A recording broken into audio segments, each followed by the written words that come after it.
Ya, pada kesempatan kali ini saya akan coba menerangkan mengenai fungsi hash pada kriptografi. Ya, dari katanya hash atau hashing itu berarti memenggal kemudian menggabungkan. Nah, inilah yang konsep ini yang coba dipakai pada sistem keamanan yaitu kriptografi.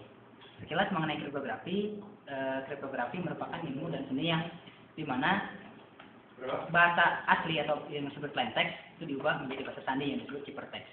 Nah, proses pengubahan inilah yang ada beberapa macam, diantaranya kriptografi klasik dan kriptografi modern.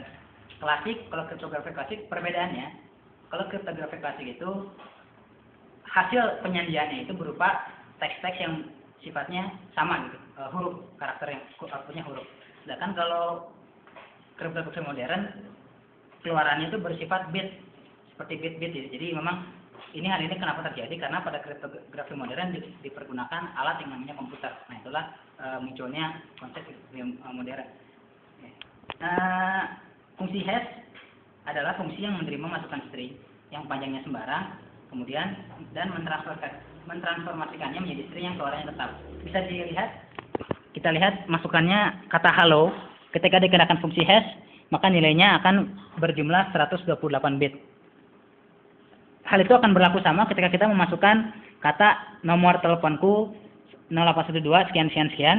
Ketika dimasukkan fungsi hash maka akan menghasilkan keluaran yang sama 128 bit. Nah, jadi berapapun masukannya maka nilai yang sama itu akan sama ya, tetap 128 bit. Nah, itulah keunggulan dari fungsi hash. Jadi bisa mengkompres data seperti itu untuk data yang berukuran besar. Kita masuk ke sifat-sifat fungsi hash. Sifat-sifat fungsi hash itu yang pertama, tahan pre-image.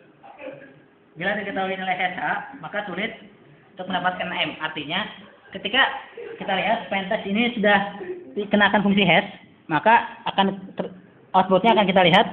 Nah, ini akan sulit untuk mendapatkan nilai halo, karena untuk mengacak ini ada beberapa ribu kemungkinan gitu. Jadi sangat sedikit peluang untuk mendapatkan plaintext itu. Gitu. Yang pertama, yang kedua, tahan pre-image yang kedua.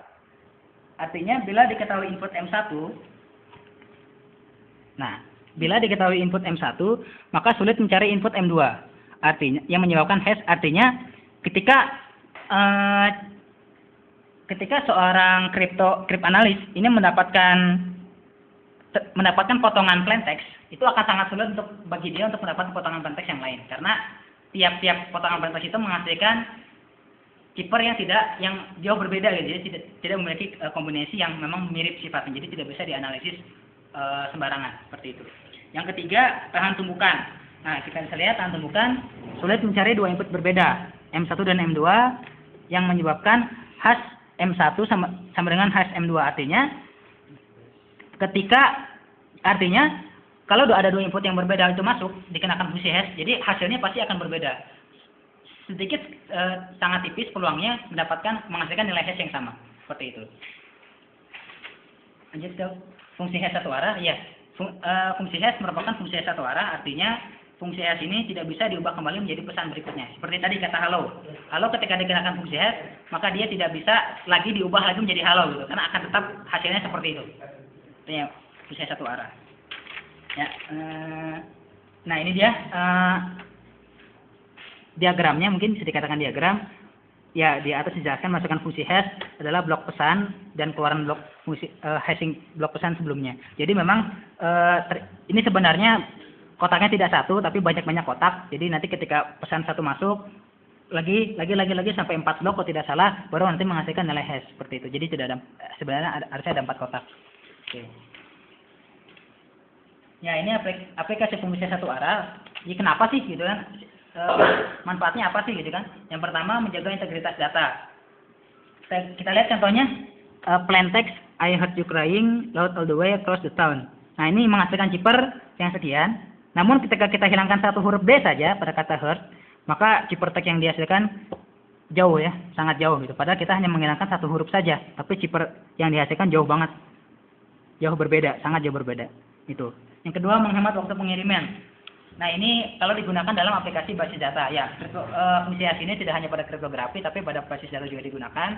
Jadi, data yang ukurannya besar itu bisa kita kompres, bisa kita kenai fungsi hash. Nanti data yang akan kita kirimkan ke pusat itu hanya fungsi hashnya saja.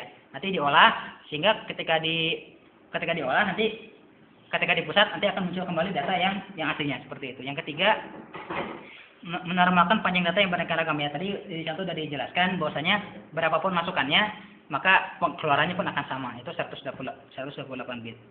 Ya kenapa 128 bit?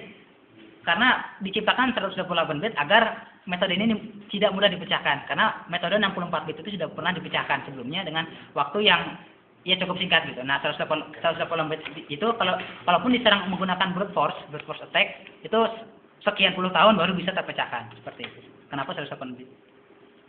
Oke, nah ini kita masuk ke algoritma fungsional kriptografi. Ada dua, sebenarnya ada banyak, yang akan saya terangkan hanya dua, yaitu SHA dan MD5. SHA ini ditemukan oleh NSA, National Security Agency. Awalnya dia merancang SHA untuk digunakan sebagai komponen digital signature standar atau DSS. Ya ini perang keamanan sih sebenarnya. Jadi dia pada waktu itu bagaimana mencari metode kripto yang memang sulit untuk dipecahkan. Nah, ditemukanlah SHA.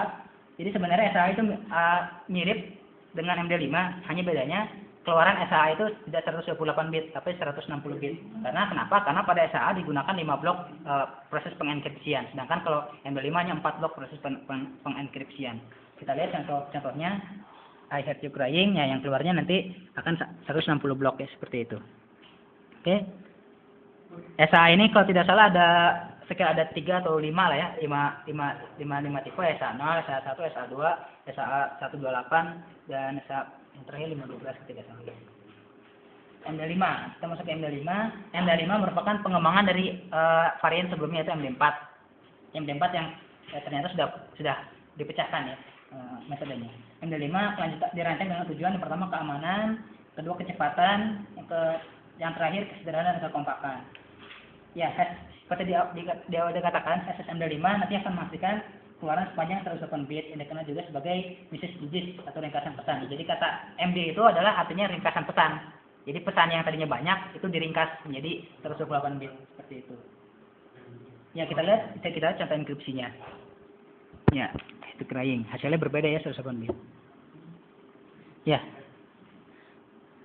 Oke, sekian saja dari saya mengenai fungsi kriptografi untuk pemodelan, untuk simulasi, karena memang ini menggunakan ya belum saya dapatkan untuk simulasinya gitu. Bagaimana mengenkript dari plain text tadi menjadi enkripsi itu belum saya dapatkan.